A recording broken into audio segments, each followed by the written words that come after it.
Ahmedabad crime બ્રાન્ચની આર્થિક ગુના નિવારણ શાખાએ 2.27 કરોડ રૂપિયાની છેતરપિંડીના કેસમાં મુખ્ય આરોપી અનિલ વિભાણી અને તેમની પત્ની વિમ્મી વિભાણીની ધરપકડ કરી છે। આરોપીઓએ મહેસાણાના હિરેનકુમાર ચૌધરીને કેનેડામાં થયેલી છેતરપિંડીના નાણાં પરત આપવાનો વિશ્વાસ આપી કરોડો રૂપિયા એડવાન્સ કમિશન તરીકે વસૂલ્યા હતા। તપાસ દરમિયાન પોલીસે મર્સિડીઝ સહિત 5 કાર, 3 મોબાઈલ ફોન, 4.45 કિલો સોનાના દાગીના, ચાંદી, મોંઘી ઘડિયાળો તેમજ કરોડોની સંપત્તિ અને અનેક વીમા પોલિસીઓ શોધી કાઢી છે। સુરત અને ધાંગધ્રાના લોકરોમાંથી પણ કિંમતી દાગીના મળી આવ્યા છે। આરોપી સામે અગાઉથી પણ અનેક ગુનાઓ નોંધાયેલા હોવાનું સામે આવ્યું છે અને સમગ્ર મામલે વધુ તપાસ ચાલી રહી છે।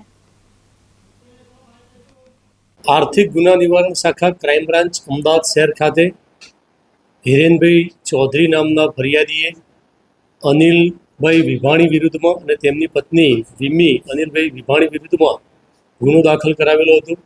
આ ગુનાના કામે અનિલ વિભાણી અને તેમના પત્ની વિમ્મી વિભાણી બંનેની ધરપકડ ગઈ તારીખ 4/6/2026ના રોજ કરવામાં આવેલી હતી અને તેઓને કોર્ટમાં રજૂ કરતા તેઓના દિન 5ના રિમાન્ડ પ્રાપ્ત થયેલા હતા।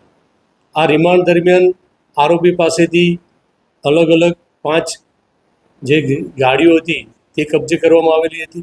ત્યારબાદ આરોપીની પૂછપરછમાં આરોપીના જુદી જુદી બેંકોમાં લોકરની માહિતી પ્રાપ્ત થયેલી હતી। તો પ્રથમ આરોપીના 5 દિવસના રિમાન્ડ મળેલા હતા, તે પૂર્ણ થતાં બીજા ફર્ધર રિમાન્ડ માંગણી કરતા બીજા 4 દિવસના આરોપીના રિમાન્ડ બંને આરોપીના રિમાન્ડ મંજૂર થયેલા હતા અને આ રિમાન્ડ દરમિયાન આ જે આરોપીઓ છે તેઓના યસ બેંક થલતેજ ખાતે એક લોકર ધરાવે છે, જે બંને પતિ પત્નીના સંયુક્ત નામે લોકર છે। એ લોકરની તપાસ કરતાં તેમાંથી કુલ 4 કિલો 450 ગ્રામ એટલે કે 4.5 કિલો જેવું સોનું મળી આવેલું છે અને ચાંદી પણ તેમાં મળી આવેલી છે, જે ચાંદી 850 ગ્રામ જેટલી છે। આમ બંનેનું કુલ વેલ્યુ કાઢતા 6 કરોડ 30 લાખ રૂપિયા જેટલી રકમ થાય છે।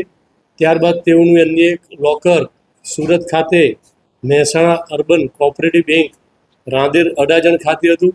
તે લોકરની ઝડપી કરતાં તેમાંથી પણ 260 ગ્રામ જેટલું સોનું પ્રાપ્ત થયેલું છે।